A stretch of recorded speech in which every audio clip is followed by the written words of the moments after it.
Hello students, आज हम वर्ण विचार के बारे में पढ़ेंगे।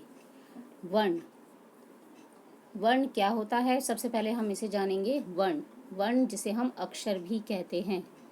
जब हम बोलना शुरू करते हैं तो हम ध्वनि का रूप जो होता है उसको बोला जाता है, लेकिन जब वही लिखित रूप में आ जाता है तो उसे वर्ण कहा जाता है।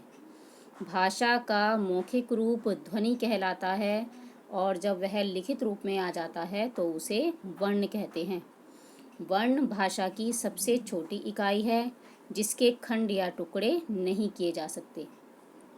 जैसा यहाँ एक उदाहरण दिया हुआ है, हाथी, ह धन आ धन थ धन ई, और इन चारों को मिलाकर बनता है शब्द, और शब्द बनता है हाथी। तो वर्णों को मिलाकर शब्द बनता है। वर्णमाला, वर्ण जैसा कि अभी बताया गया है, लिखित रूप, ध्वनि का लिखित रूप ही वर्ण कहलाता है। वर्ण माला में वर्णों का समूह होता है, उसमें स्वर भी होते हैं और व्यंजन भी। वर्णमाला दो शब्दों के मेल से बना है वर्ण धन माला, अर्थात वर्णों का समूह। वर्ण जिसमें स्वर, सबसे पहले स्वर आते हैं। स्वर हमारे होते हैं 11। 11 स्वर में कौन कौन से स्वर हैं? अ, आ, ई, उ, री, ए, ऐ, ओ, औ। उसी तरह से वर्णमाला में दूसरा जो आता है वो है व्यंजन। व्यंजन में स्पर्श व्यंजन, शुरू में जब हम लिखते हैं क से ज्ञ तक हम व्यंजनों को ही लिखते हैं, लेकिन क से ज्ञ तक पूरे व्यंजन नहीं होते। उसको हमने किस तरह से इसमें पढ़ना है, पहले देखिए। स्पर्श व्यंजन क से म तक जब हम लिखते हैं तो वो सब स्पर्श व्यंजन के अंतर्गत आते हैं, उन्हें स्पर्श व्यंजन कहा जाता है। अंतस्थ व्यंजन य, र, ल, व, ये केवल 4 ही होते हैं, इनको अंतस्थ व्यंजन कहा जाता है। ऊष्म व्यंजन स, श, स, ह, ये चारों ऊष्म व्यंजन होते हैं। तीसरा देखिए, ऊष्म व्यंजन स, श, स, ह, इन चारों को ऊष्म व्यंजन के अंतर्गत रखा जाता है। संयुक्त व्यंजन, क्योंकि ये दो दो व्यंजनों के मिलने से बनते हैं, इसीलिए इनको संयुक्त व्यंजन कहा जाता है। अक्ष, त्र, ज्ञ और श्र। आगत वर्ण, आगत यानी कि आया हुआ। जब हिंदी भाषा में दूसरे भाषाओं के शब्द मिलाए गए और उन शब्दों का प्रयोग किया गया तो उन्हें कहा गया आगत वर्ण।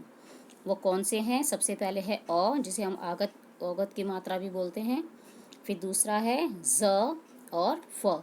ये उर्दू और फारसी के शब्द हैं जो हिंदी भाषा में प्रयोग किए जाते हैं।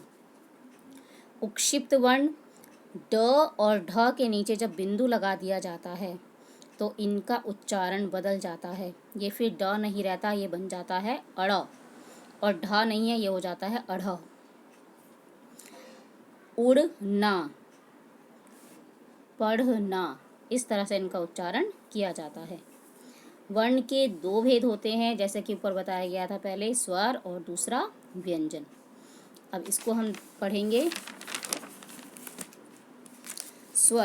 स्वर के 3 भेद होते हैं। पहला होता है अहर्ष स्वर, दूसरा दीर्घ स्वर, तीसरा प्लुत स्वर। हर्ष स्वर जिनके उच्चारण में हमें बहुत कम समय लगता है, जब हम इसको बोलते हैं तो हमें ज़्यादा समय नहीं लगता, इनको हम बहुत आसानी से बोलते हैं। अ, ई, ए, री, इसीलिए इनको हर्ष स्वर या लघु स्वर भी कहा जाता है। दूसरा दीर्घ स्वर, जिनको बोलने में या जिनका उच्चारण करने में थोड़ा सा समय हर्ष स्वर की अपेक्षा थोड़ा सा समय ज़्यादा लगता है, इसको दीर्घ स्वर कहते हैं। जैसे आ, ई, उ, ए, ऐ, ओ, औ। तीसरा है प्लुत स्वर। प्लुत स्वर में इन दोनों की अपेक्षा थोड़ा, हम जब इनका उच्चारण करते हैं या किसी संबोधन के लिए प्लुत स्वर का प्रयोग किया जाता है। यहाँ एक उदाहरण दिया हुआ है, ओम।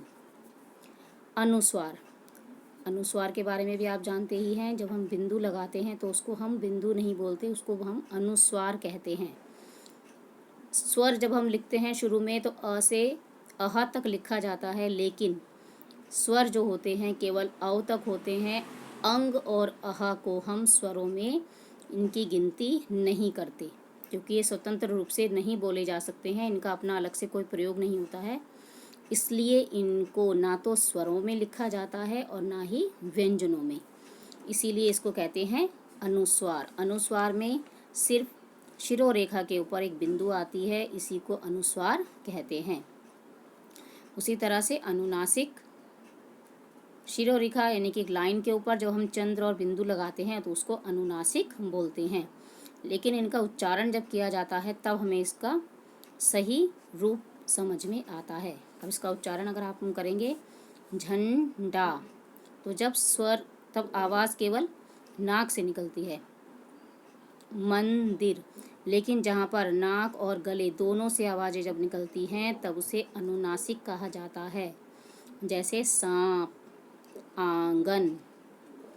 तीसरा है विसर्ग। विसर्ग का प्रयोग हमेशा वर्णों के बाद होता है, शब्द के बाद हम इसका प्रयोग करते हैं और उसको दो बिंदुओं से दिखाया जाता है, और इसमें जो उसकी आवाज़ निकलती है वो निकलती है ह से, जैसे पुनः, प्रातः।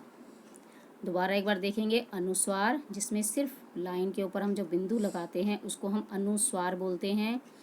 दूसरा है अनुनासिक, चंद्र और बिंदु मिलाकर जिसको लिखा जाता है उसे अनुनासिक कहा जाता है।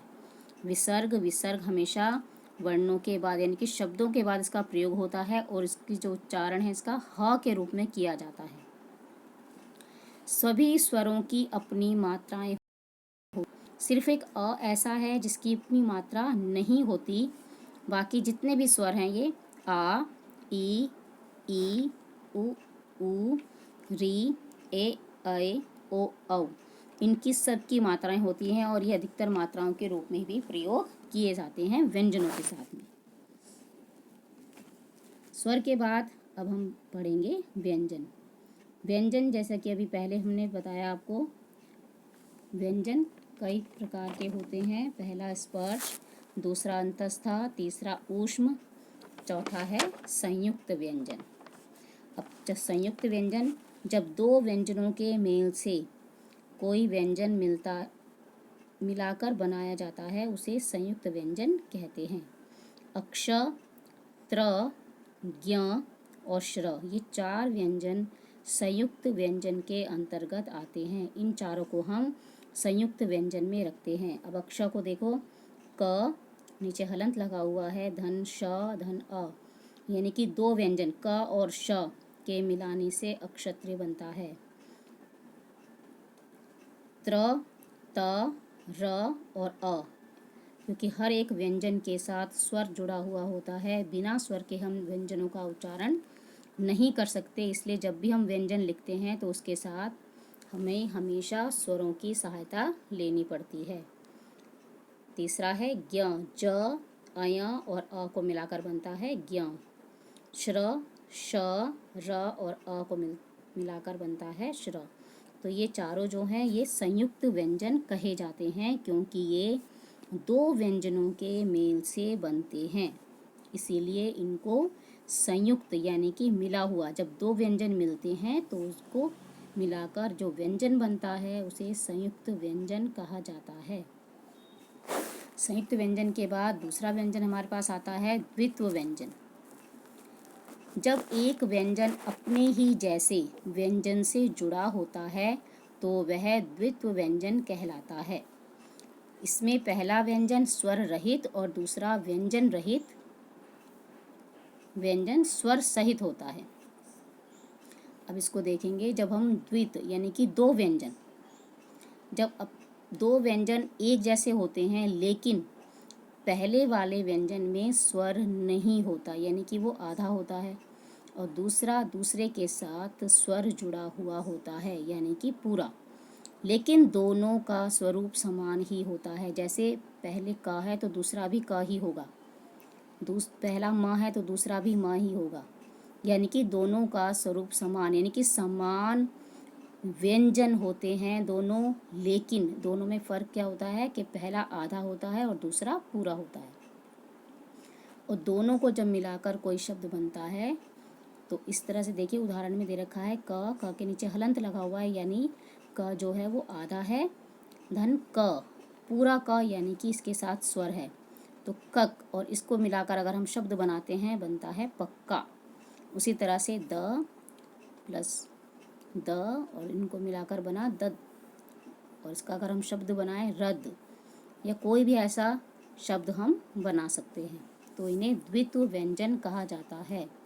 जब दो व्यंजन अपने ही जैसे व्यंजनों से जुड़कर बनता है तो वह द्वित्व व्यंजन कहलाता है, जिसमें पहला व्यंजन स्वर रहित यानी कि आधा और दूसरा स्वर सहित यानी पूरा होता है, उसे द्वित्व व्यंजन कहते हैं। ये सबसे बड़ी पहचान है उसकी, दोनों ही अक्षर एक जैसे होंगे लेकिन पहला आधा होगा दूसरा पूरा होगा, तो उसे हम द्वित्व व्यंजन कहते हैं। उसके बाद आता है संयुक्ताक्षर। अभी हमने जो पहले पढ़ा वो था संयुक्त व्यंजन। जब दो व्यंजन मिलकर किसी तीसरे व्यंजन को बनाते हैं उसे कहते हैं संयुक्त व्यंजन। लेकिन संयुक्ताक्षर में दो अलग अलग व्यंजनों से मिलकर जो अक्षर बनते हैं उसे संयुक्ताक्षर कहते हैं। उदाहरण देखिए, द के नीचे हलंत लगा हुआ है, धन य यानी कि द्य विद्या, त और म दोनों को मिलाकर बना तम, यानी कि एक शब्द हमने यहाँ पर बनाया आत्मा। उसी तरह से संयुक्ताक्षर में और संयुक्त व्यंजन में यही फर्क होता है, यहाँ पर दो व्यंजनों को मिलाकर एक नया व्यंजन बनता है, लेकिन यहाँ पर दो अलग अलग व्यंजन होते हैं जिसको मिलाकर जो अक्षर बनता है उसको संयुक्ताक्षर कहते हैं। व्यंजन में सिर्फ एक ही वर्ण आता है, जैसे अक्ष आया था ज्ञ त्र और श्र, लेकिन यहाँ पर हम पूरा शब्द बना लेते हैं। द और य जैसे मिलकर बना विद्या, और त म इसको मिलाकर हमने बनाया आत्मा।